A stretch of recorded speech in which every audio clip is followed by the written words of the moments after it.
and welcome back to the next part of our Dev Diary series. So basically today they're going to be talking about mostly Vichy France and the French Free France thing. Anyway, so basically that's really all that this one today covers. So if you're not big into France or Germany, there's really not too much of a reason. Maybe if you're Italy, well then again, UK too. Okay, whatever, I'm going to get into this. So basically, what they talk about in here is Vichy France is perhaps the best example of what I like to call a try-to-fit history-shaped peg through mechanics-shaped hole. So they kind of explain in this whole section here that the way that they set up Vichy France originally was because it was just easier to set it up for the way it was at the time. Basically, the way that the whole Vichy France thing works is it's fired off like a civil war. If Germany takes the decision to establish Vichy France, then you essentially go into a civil war where Free France is in control of, policies overseas and stuff like that, and you get several territories. Then after the war is over, you take the territory back, and if you lose, you lose. So basically, they've changed it up. Now, mainly, there are a few different ways that this whole civil war thing can play out, and it's not even really a civil war now. Now it's like this whole other thing. Also, something else huge here. Vichy France does not start out at war with the Allies with what it sounds. It sounds like they start out like a lot of historical mods do, where the United States has to take on Operation Torch style focuses. Excuse me for the voice crack. Where before that point, Vichy France is not exactly at war with the United States or any other country. They're just kind of there. They're agreed to stay out of everything. They're not fighting. Nothing. So basically, here are the main points for the design goals of the Vichy France. They wanted to separate France into a government in exile and a collaborating government in a metropolitan France that does not require a gigantic script system to handle the edge cases. Don't really know what that means. Anyway, a Vichy France that remains neutral in the war for at least some time. So again, that's that thing where they're not going to be at war at the start anymore, and you don't have to worry about Vichy France just out of nowhere starting to throw troops into Africa and go east with Italy. If you're, say, for example, a UK player or, something like that. A way for Vichy to become the legitimate France and even potentially join the Allies, which is actually something very interesting. And a way to have Free France gain territories that were assigned to Vichy France when the whole thing was created without bringing them into the war. So that's going to be a little bit interesting. So basically here they just talk about, thankfully now they have a system. They want... Alright, I'll just go ahead and read it. This does split the country, resign the military, split the stockpile, give both sides the right technology, so on and so forth. That's why they had it set up the way it was before, where it was like a civil war kind of thing firing, because it made it really fair and balanced. Both sides essentially had the exact same stuff. They had half the militaries, they had half their technology, they had half everything except for factories and territories. So, and yes, I accidentally just hit my table, I'm sorry. This makes the whole process a lot less painful and reduces the number of some edge cases. And I think here they just mean like complicated scripts that can crash. Because as far as the game is concerned, Free France and Vichy France both qualify as France under the right conditions. So, small change. If you manage to get war support above 70%, a third option appears in the event about deciding between asking for an armistice or creating the Franco-British Union, allowing you to continue the fight. Now, I think I missed something up there, so I'll go back up for a third option just to make sure, but I'll tell you up there really quick. If you decide to surrender, the country is split between Vichy France and Free France, much as you are used to. So basically the exact same thing that happens right now, pretty much normally. Most overseas territories will initially go to Vichy France as it was historical, with Free France holding on to a few scattered island possessions. Both countries load a separate focus tree. So basically, depending on what you do, you're going to have really two different focus trees loaded. And it sounds like it'll give you the option, once you're close to getting Vichy, if you would like to continue the game as Vichy France, or if you would like to be Free France. I think that's what they mean for a third option, because as they say here, a small change if you manage to get war support above 70%, a third option appears in the event about deciding between asking them for an armistice or creating the Franco-British Union. So I think they mean asking for an armistice between the Allies or just simply joining the Allies faction. So Free France has two main storylines to follow. On one hand, you'll want to recover the territories that are held by Vichy for the purpose of making things more manageable. The French colony holdings were separated into a number of larger areas instead of being separated by modern national or period appropriate administrative borders. They are Syria, North Africa, West Africa, Central Africa, Madagascar, and Indochina. I don't think I need to necessarily explain this, but more this is just talking about, and just in case I do, this is more just talking about how they're going to give ideas about what you're wanting to do and task and stuff. So here's one of the two focus trees. I think both countries will get this, but basically here's the focus tree that I'm pretty sure will be loaded for, at least I'm thinking more of the not the democratical, but the Free France, about the whole, hey, how can we kind of get our territory back side of things, especially because it's right here, reach out to the trade unions, connection to industrialists, and this one right here, I'm pretty sure that has something to do with sparking civil wars and stuff, but yeah, they even talk about it. Let's see. Yeah, so basically these territories up here.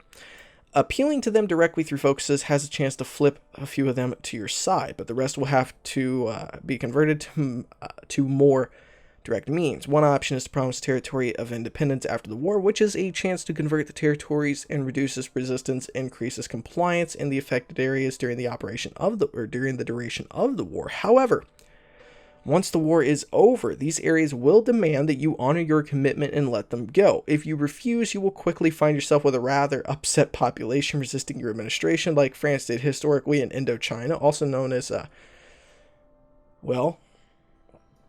the trees are speaking Vietnamese, So, that might not be a great idea. But basically what that means is these events up here, these areas, Syria, North Africa, West Africa, Central Africa, Madagascar, and Indochina, I think that means that if you do actually decide to go Vichy France, you're going to have those territories that you're going to have to more, be aligned with. You're going to have to puppet those territories, and you're basically going to be presented with a similar system to the occupation system we covered in the last episode.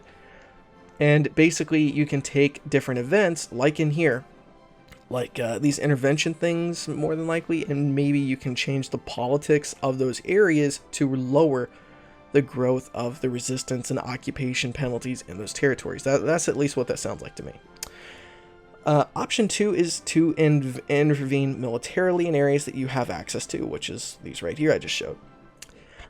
This makes you form the border wars, allowing you more likely your allies to take over territories from Vichy France without having to go into a full-blown war. Not all areas can be taken over by border wars. Madagascar doesn't border any other state from which an intervention could be launched, so you'll have to do it a different way, like a naval invasion.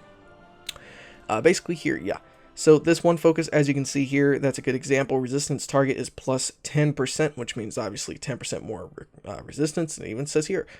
Resistance growth speed on controlled states, plus 10%. Corsica, Brittany, Aquitaine, Francois, something, I don't know, area. God, I just messed it up horribly. And 9 others will get an extra 10% in those territories. So that means, like, obviously you would have more sabotage and stuff. So that's pretty cool. The other large branch of the Free France is establishing and improving resistance working in France. Through a number of focuses, you can boost resistance targets all across occupied France and turn the entire area into a hotbed of resistance, even if you do have to make some unlikely alliances between communist and industrialist. Once you have recovered the homeland and taken back Paris, you can form the provisional government, which reloads the original French focus tree should Vichy France still exist by this point without being at war with you. You get a decision to demand reunification. So I guess that means if you're obviously Vichy France and the Allies have taken Paris, you can demand reunification, which means if they accept, you just get reloaded with the original focus tree you had originally, and everything kind of goes back the way it was, and then I guess this is the... I think this is probably the fascist tree, and the one I showed earlier is the democratical tree, because I doubt the, pro-allies one would have something called concessions to the Germans. So, and actually, yeah, they specify it here. On the opposite side, the biggest change is that Vichy France is no longer considered to be a puppet of Germany. Puppets are heavily weighed towards joining their master's faction and towards following a call to arms if in a faction.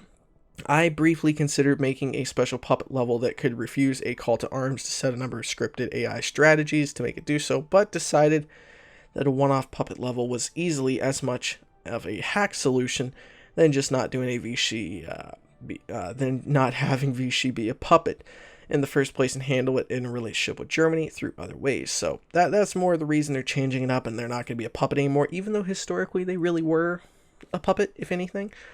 And then down here's the other thing. As Vichy France, your big task is to complete the national revolution to transform the French society away from the republicanism that has brought them to this point. At the same time, you will want to rebuild the military and, of course, try to hold onto your colonial empire. In the moment of surrender, you are saddled with a massive 20% consumer goods penalty that represents the occupation costs levied on France by the Germans. So, I don't necessarily know why you would get a penalty to consumer goods if you surrendered costs levied by the Germans, unless that just means after, if you're playing as France, and then you capitulate, and then you agree to be Vichy France, you'll get a 20% consumer goods penalty. But down here, they mention for these little two parts here, these decisions here will lower the 20% consumer goods. And more than likely, one would probably lower it 5%, 5%, 5%, or maybe even 10%, 10. And then once those two are gone, then you could do this, send guest workers, and then that would decrease like 5% consumer goods, maybe. Something like that. That's what this whole part is talking about here. Giving them a production bonus. Once you have finished the national revolution, you can ask for Germany to return your occupied territories, and should they agree, you join the Axis and reload the original focus tree with the branch towards the fascist alliance with Germany unlocked. If Germany refuses, you can then attempt to reconcile with Free France, or the Free French, unify and rejoin the war on the Allied side if de Gaulle agrees, loading the original focus tree with the right-wing democratic branch unlocked. So that's kind of interesting. Or you could decide to regain your honor by yourself and declare war directly. So I guess that means that gives you an option of straight up declaring war on the Axis after they've made Free France. So that's kind of interesting. In which case, you would load the original focus tree with the branch towards the Latin Entente unlocked, which means you might be able to pull Spain into the war on your side, depending, I guess, if they're monarchist or something like that, if you're not playing historical. So, of course, the case Anton decision for Germany remains, so you might want to make very sure that you hold on to North Africa and West Germany. Can't be trusted. So I guess someone's at my house because my dogs are barking. So let me go and finish. Basically, that is the end of the focus tree. So if you guys have any opinions or questions, or maybe I got something wrong, let me know down below. So hopefully you guys enjoyed it. Thank you so much for watching. I will see you guys next time, and hopefully this is not some random serial killer at my door, and this won't be the last video. Anyway, thank you for watching. I'll see you guys next time. Stay awesome.